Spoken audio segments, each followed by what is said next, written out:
પણ ભાવનાના ઢગલા નથી જોયા. તેણે કશું જ નથી જોયું. જીવન હૃદયમાં અંકુરે છે અને હૃદયમાં જ ભાવના અમૃતથી ફળે ફૂલે છે. જે સંપત્તિમાં કે માત્ર મસ્તિષ્કમાં જ જીવન શોધવા ભટકે છે તે ભટકતા જ રહી જાય છે. જીવનની જગ્યાએ તેમના હાથમાં માત્ર મૃગજળ આવે છે. વ્યક્તિને જ્યારે ભાન થાય છે કે જીવન તો હૃદયની ઊંડી ગુફામાં ધબકારા લેતું હોય છે, બુદ્ધિની કર્કશતા કે સંપત્તિના અહંકારથી ઉગરવા જે ઊંડાણમાં તે સરી ગયું છે ત્યાં જ પરમાત્મા છે. તેને પામવાનું સાધન નિર્મળ ભાવના છે. અહંકાર અને બૌદ્ધિક કર્કશતા દૂર થાય એટલે તે આપોઆપ સપાટી ઉપર આવે છે. તેના સપાટી ઉપર આવતા જ પરમાત્મા પણ સપાટી ઉપર આવે છે. બસ આનું નામ જ ઈશ્વર દર્શન છે. પેલા વૃદ્ધ અને વૃદ્ધામાં હું ઈશ્વર દર્શન કરી રહ્યો હતો, કારણ કે તેમનું નિર્મળ હૃદય સપાટી ઉપર વિલસી રહ્યું હતું. પરમાત્મા પણ એ જ હૃદયને મહેલ બનાવીને સુખપૂર્વક હસી રહ્યો હતો. હજી હું રોટલો પૂરો કરું ત્યાં તો પેલા વૃદ્ધ બીજો લઈ આવ્યા. માનસિક નિશ્ચય પ્રમાણે મારે હવે બીજો રોટલો લેવાનો ન હતો. મારી ના છતાં વૃદ્ધે આંખ મીચીને આખો રોટલો મારી થાળીમાં પધરાવી દીધો. હવે શું કરવું?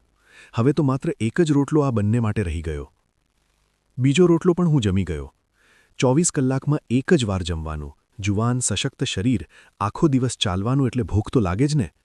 છેલ્લો ગ્રાસ પૂરો કરીને ઝટ દઈને હું ઊભો થઈ જવા માંગતો હતો. ત્યાં તો ફરી પેલા વૃદ્ધ આવી પહોંચ્યા.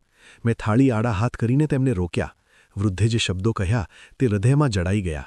બાપુ, તમે હજી ભૂખ્યા છો. તમારો ચહેરો કહે છે કે હજી તમે તૃપ્ત નથી થયા. ભાણા ઉપર બેસાડીને કોઈને ભૂખ્યો ઉઠાડવો એ મહાપાપ છે બાપુ. મને પાપમાં ના નાખશો. તેની વાત સાચી હતી. હું હજી થોડું જમી શકું તેમ હતો, પણ મારે પાછળના 2 માણસોનો વિચાર કરવાનો હતો, એટલે ના કહેતો હતો. જે માણસો પાછળના માણસોનો ખ્યાલ કરતા રહે છે તે પાછળના માણસોના પ્રિય થઈ જાય છે. શેઠ નોકરનો, પતિ પત્ની બાળકોનો અને પત્ની કામવાળીનો ખ્યાલ રાખે તો તેને આપોઆપ પ્રિયતા પ્રાપ્ત થાય. સ્વાર્થી અને એકલપેટું માણસ કદાચ સિકંદર જેવું રાજ્ય તો મેળવી શકે, પણ પ્રેમ નહીં મેળવી શકે. અને આ માણસ તો ચહેરો વાંચે છે. મારા ચહેરા ઉપરથી તેને ખબર પડી ગઈ કે હું હજી ભૂખ્યો છું. પોથા વાંચનારા તો ઘણા હોય છે, પણ ચહેરો વાંચનારા અને તેથી પણ વધુ હૃદય વાંચનારા તો બહુ જ થોડા હોય છે. જેને હૃદયના અક્ષરો વંચાતા નથી તે જ અભણ છે. તે ડોબું છે, ડોબું. ભલેને કોઈ વિશ્વવિદ્યાલયની ઉપાધિ લઈને ફરતું હોય. જો આવું ડોબું માથે પડી ગયું તો જન્મારો ધૂળ થઈ ગયો સમજવો. હા, બંને ડોબા હોય તો વાંધો નહીં. તેમણે ફરી અડધો રોટલો મૂકી જ દીધો. આતિથ્યની હવે હદ થઈ ગઈ હતી. આટલી ગરીબાઈમાં આટલો ત્યાગ સહસ્ર સૂર્યોની માફક ચમકી રહ્યો હતો. રોટલો અને શાકમાં જે સ્વાદ આવ્યો તે આજે પણ ભૂલાતો નથી. મને યાદ છે, એકવાર કલકત્તામાં એક મારવાડી શેઠને ત્યાં 108 પ્રકારની રસોઈ મને જમાડી હતી. 2 મોટા પતરાળામાં પીરસેલી અસંખ્ય વસ્તુઓમાંથી કેટલીના નામ પણ હું જાણતો ન હતો. મને જમવામાં મજા ના આવી. અસંખ્ય વાનગીઓ જોઈને હું ગભરાઈ ગયો હતો, જેમ કોઈ આદિવાસી માણસ પ્રથમવાર જ 5 સ્ટાર હોટલમાં ઉતરે ને ગભરાઈ જાય તેમ.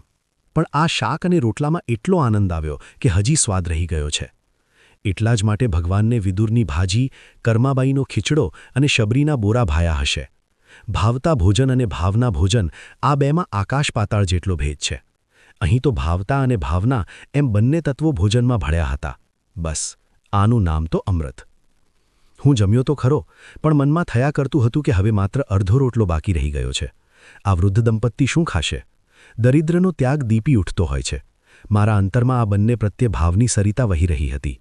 મને થયું, જો મારી પાસે લાખ રૂપિયા હોત તો લાખે અત્યારે આમને આપી દેત. પણ પાછો વિચાર આવ્યો, ખરેખર આ સ્વીકારત ખરા? કદાચ લીધા પછી આવાને આવા ભાવવાળા રહી શકત ખરા? કદાચ એ જ ભયથી ભગવાને એમને દરિદ્ર બનાવ્યા હશે. ઐશ્વર્યની સાથે ભાવહીનતા પણ આવતી હોય તો ભાવસભર દરિદ્રતા શું ખોટી? હવે હું શીઘ્રાથી શીઘ્ર કંઈથી વિદાય લેવા માંગતો હતો, કારણ કે વૃદ્ધ મારા નિમિત્તે પાછો કોઈ ખર્ચ ના કરી બેસે. મેં મારો થેલો ખભા ઉપર મૂક્યો ત્યારે હાથમાં દક્ષિણાના રૂપમાં 2 આનાનો સિક્કો લઈને તે આવ્યા. મેં કહ્યું કે લક્ષ્મીનો સ્પર્શ નહીં કરવાનો મારો નિયમ છે, એટલે પૈસા તો હું નહીં લઉં. વિદાય તો હું થયો, પણ કેટલાય દિવસો સુધી આ વૃદ્ધ દંપતી મારા મસ્તિષ્કમાં છવાયેલું રહ્યું. વારંવાર મારા મનમાં ઉદ્ગાર નીકળતા, હે પ્રભુ, આ વૃદ્ધને વૃદ્ધાવસ્થામાં તો દરિદ્રતાથી મુક્ત કરજે. વધારે નહીં તો તેમનો ઘર સંસાર સ્વમાનપૂર્વક ચાલે તેટલું તો આપજે જ.